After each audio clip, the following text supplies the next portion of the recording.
Edi Susanto, Jakarta-based photographer, follows the destiny of members of the Ahmadi community in a village of East Lombok Regency. His black and white photos convey the disturbing realities of the life of Ahmadi community, such as the photo of the tomb inside the house, since the dead body was not allowed to be buried in a public cemetery, or the photo of a Holy Quran in a ruined house. The Ahmadi family is forced to flee their homes and live in a refugee camp. Furthermore, his portraits strongly capture the resilience of the community who face repeated persecution and violence from intolerant groups. Having completed his workshop at the Antara Gallery of Photojournalism, Edi grew as a documentary photographer with a great interest in documenting social issues.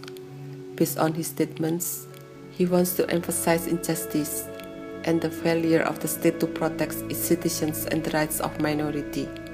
Through his photos, he encourages us to respect others' beliefs by not being judgmental, not to be intolerant.